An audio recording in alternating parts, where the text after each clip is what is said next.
KTN Bangla TV only digital channel, so this channel does not promote any violent, harmful or illegal activities. All content provided by this channel is meant for an educational purpose only. দক্ষিণবঙ্গের জেলাগুলিতে বর্তমানে দিনের তাপমাত্রা স্বাভাবিকের থেকে অনেকটাই বেশি রয়েছে। বিশেষ করে পশ্চিমের জেলাগুলো প্রায় 4 থেকে 6 ডিগ্রি মতো বেশি রয়েছে দিনের সর্বোচ্চ তাপমাত্রা। পশ্চিম বর্ধমান, বাঁকুড়া এইসব জেলাগুলো গত 24 ঘন্টায় সর্বোচ্চ তাপমাত্রা 39 থেকে 40 ডিগ্রি কাছাকাছি ছিল। পুরুলিয়া, বীরভূম 38-39 ডিগ্রি কাছাকাছি রিপোর্ট হয়েছে গত 24 ঘন্টায়। যেখানে স্বাভাবিক এই সময় থাকার কথা দক্ষিণবঙ্গের জেলাগুলিতে 32 থেকে 34 এর মধ্যে। টেম্পারেচার কিছুটা কম রয়েছে দক্ষিণের জেলাগুলো। কলকাতা গত 24 ঘন্টা সর্বোচ্চ ছিল 34 ডিগ্রি কাছাকাছি। দমদম 37 ডিগ্রি কাছাকাছি ছিল গত 24 ঘন্টা। আগামী দুদিনে আরো 1 থেকে 2 ডিগ্রি মতো তাপমাত্রা বাড়ার সম্ভাবনা রয়েছে। তাপপ্রবাহের সতর্কতা থাকছে পশ্চিমের জেলাগুলি। 15 তারিখে আজ তাপপ্রবাহের সতর্কতা রয়েছে পশ্চিম বর্ধমান, বাঁকুড়া, ঝাড়গ্রাম, পশ্চিম মেদিনীপুর, বীরভূম এই জেলাগুলো 2-1 জায়গায় তাপপ্রবাহ অর্থাৎ যেটা বলা হয়েছে যে 40 ডিগ্রির বেশি তাপমাত্রা, সর্বোচ্চ তাপমাত্রা এবং স্বাভাবিকের থেকে 5 ডিগ্রি বা তারও বেশি।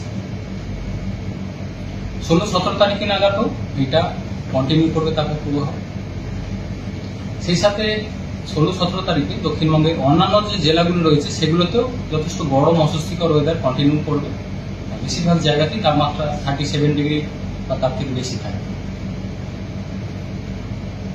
তাপমাত্রা মেনলি কমার সম্ভাবনা থাকবে 20 তারিখ বা তারপর থেকে। 20 থেকে পরবর্তী কয়েকদিনের মধ্যে তাপমাত্রা বেশ খানিকটা আবার কমে যাবে। দিনের যে সর্বনিম্ন তাপমাত্রা সেটাও স্বাভাবিকের থেকে প্রায় 2 থেকে 4 ডিগ্রির মতো বেশি রয়েছে বেশিরভাগ জায়গায়। ফলে একটা গরম অস্বস্তিকর ওয়েদার দক্ষিণবঙ্গে রয়েছে বেশিরভাগ জায়গায়।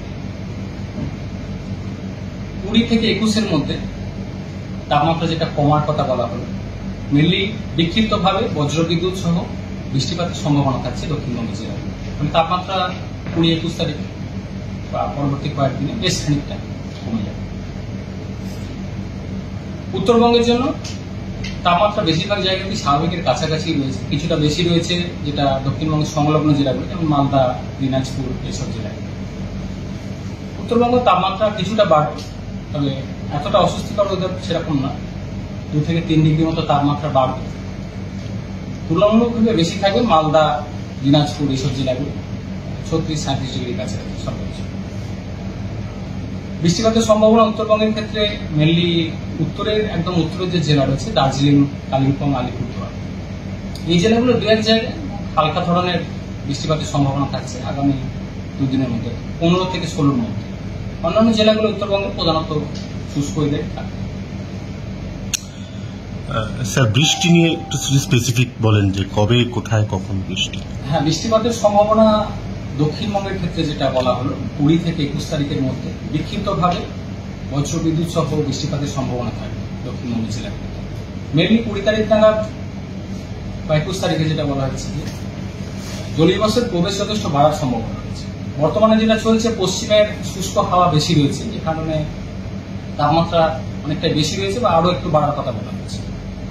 20 তারিখ থেকে উইন্ড প্যাটার্ন খানিকটা চেঞ্জ হবে, জলীয় বাষ্পের প্রবেশ বঙ্গোপসাগর থেকে বাড়বে এবং সেই সাথে কিছুটা পরোক্ষ প্রভাব থাকবে পশ্চিমী ঝঞ্ঝা।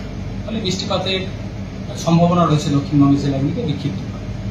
বলছি, দেশের একটা বিস্তীর্ণ অংশে সম্ভবত এরকম একটা হট ওয়েদার বা এরকম পরিস্থিতি। হ্যাঁ, এরকম হট ওয়েদার বা তাপপ্রবাহ দেশের অনেকটা পোর্শনেই রয়েছে, বিশেষ করে সেন্ট্রাল ইন্ডিয়া, মধ্য ভারত এবং পশ্চিমের দিকের রাজ্যগুলো।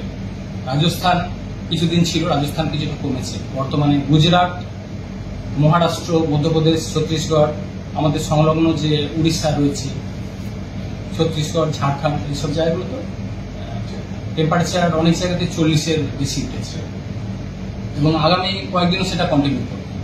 যেহেতু আমাদের এরিয়াতে ড্রাই ওয়েস্টার্লি উইন্ড বেশি রয়েছে, অর্থাৎ পশ্চিমের যেসব জেলায় তাপপ্রবাহ অলরেডি চলছে সেখান থেকে ড্রাই এয়ার আমাদের এরিয়াতে প্রবেশ করছে বা আরো প্রবেশ করবে। ফলে টেম্পারেচার আমাদেরও আরেকটু বাড়বে 1 থেকে 2 ডিগ্রি।